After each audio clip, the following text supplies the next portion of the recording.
கொடுக்க வேண்டும். உலுஹியா கொடுப்பவருக்கு ஏதாவது நடைமுறைகள் உண்டா?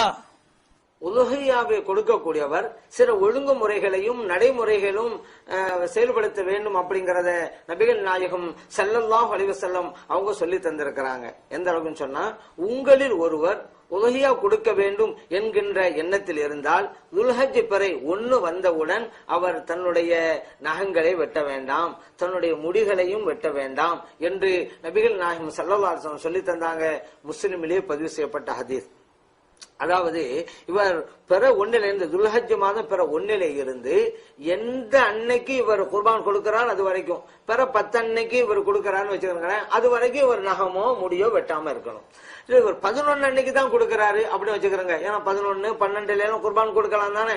11 கொடுக்கிறான்னு சொன்னா அந்த 11 வரைக்கும் இவர் முடி நகம் வெட்டாம இருக்கணும். அது இவர் 12 தான் கொடுக்கிறாருன்னு சொன்னா அது வரைக்கும் 2 வெட்டாம இருக்கணும். அப்ப இவர் கொடுக்கிற நேரத்தை தான் பார்க்கணும், பெருநாள் அப்படின்னு பார்க்க கூடாது. இவர் எப்போ இவர் குர்பான் கொடுக்கிறாரோ அது வரைக்கும் இந்த 2 காரியத்தை செய்யாம இருக்கிறது நல்லது என்றார்கள் நபிகள் நாயகம் ஸல்லல்லாஹு அலைஹி வஸல்லம் அவர்கள். அது கடமையா அப்படின்னா கடமை கிடையாது. ஒரு ஆளு உதவியா நினைச்சாரு, துல்ஹஜ் மாதம் 1 வந்துருச்சு, அது பிறகு நகத்தை வெட்டினாரு, குற்றமா? குற்றம் கிடையாது.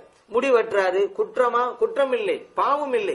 ஆனால் இந்த வழிமுறையையும் நடைமுறையும் பேணி நடந்தால் அவருக்கு நன்மை கிடைக்கும். சுன்னத்தான காரியம். ஸல்லல்லாஹு அலைஹி வஸல்லம் நகத்தை வெட்ட வேணாம்னு சொல்லியிருக்காங்கல்ல, இவர் நகத்தை வெட்டாம இருந்தான்னு வைங்க, அந்த குர்பான் கொடுக்கிற வரைக்கும் அதிக நன்மைகளை பெறுகிறார்.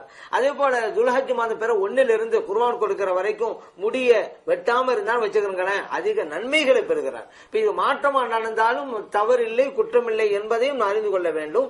ஸல்லல்லாஹு அலைஹி வஸல்லம் அவர்கள் சொல்லி தந்த அந்த நடைமுறையை கடைபிடித்தால் இறைவனிடமிருந்து நன்மைகளை நாம் அதிகம் பெற்றுக் கொள்ளலாம் என்கின்ற ஆர்வத்தையும் நாம் புரிந்து கொள்ள வேண்டும். அதனால நம்ம சுன்னத்து தானே அது அப்படின்னு அசால் நினைச்சிடக்கூடாது. ஸல்லல்லாஹு அலைஹி வஸல்லம் அவருடைய சுன்னத்தை எந்த அளவுக்கு ஹயாத்தாக்க முடியுமோ அந்த அளவுக்கு ஹயாத்தாக்கணும். ஸல்லல்லாஹு அலைஹி வஸல்லம் அவருடைய சொல்லானாலும் செயலானாலும் இந்த உலகத்தில் அழிந்து விடாமல் பாதுகாக்க வேண்டிய கடமை அவருடைய உம்மத்தினரான நமக்கு இருக்கிறது. அதனால சுன்னத்து தானே என்று அலட்சியப்படுத்தி விடாதீர்கள். நாளை மறுமையிலே வெற்றி பெறுவதற்கு நம்ம சின்ன சுன்னத்து தானே அப்படின்னு நினைக்கிறோம்ல, சாதாரண சுன்னத்தான காரியமே அப்படின்னு நினைக்கிறோம்ல, அது கூட அங்க நம்ம உதவி செய்து விடும். அதனால சின்ன சுன்னத்து நம்ம நினைப்போம், சாதாரண சுன்னத்தான நம்ம நினைப்போம், அதுவே நமக்கு வெற்றியை தந்து விடும் மறுமையிலே. அதனால எதையுமே அலட்சியப்படுத்தக் கூடாது.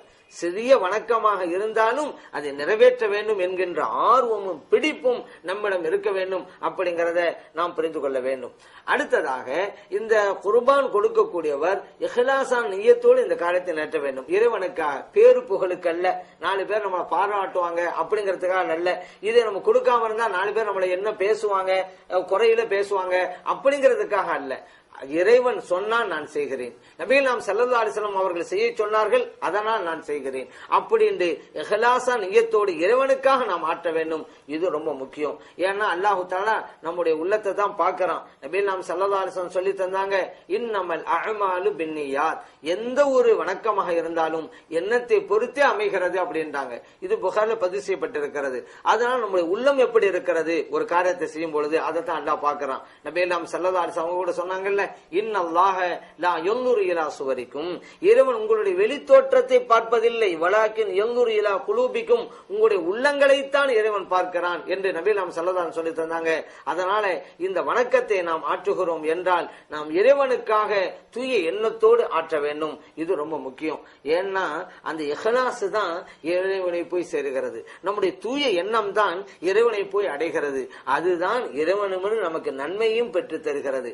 இதைத்தான் இறைவன் குர்ஆன்ல சொல்லி காட்டுறான், லை யனாலல்லாஹு லுஹூமுஹா வலா திமாஉஹா, நீங்கள் குர்பான் கொடுக்கிறீங்கல்ல, அந்த பிரானுடைய மாமிசம் இறைவனை போய் அடைவதில்லை, அந்த பிரானுடைய இரத்தம் இறைவனை போய் சேர்வதில்லை, வலாக்கின் யனாலுஹு தக்வா, நீங்கள் குர்பான் கொடுக்கின்ற போது உங்களுடைய உள்ளத்திலே குடிகொண்டிருக்கக்கூடிய அந்த தக்வா இறையச்சம் எப்படி இருக்கிறது, அதுதான் இறைவனை போய் சேருகிறது. ஆகவே அந்த தக்வாவை பெற்றுக்கொள்ள வேண்டும், அந்த இஹ்லாஸை பெற்றுக்கொள்ள வேண்டும். அதன் மூலம் நாம் கொடுக்கிற உதவினுடைய நன்மையை அதிகமாக இறைவனிடமிருந்து நாம் பெற முடியும் என்கின்ற உண்மையை அறிந்து கொள்ள வேண்டும்.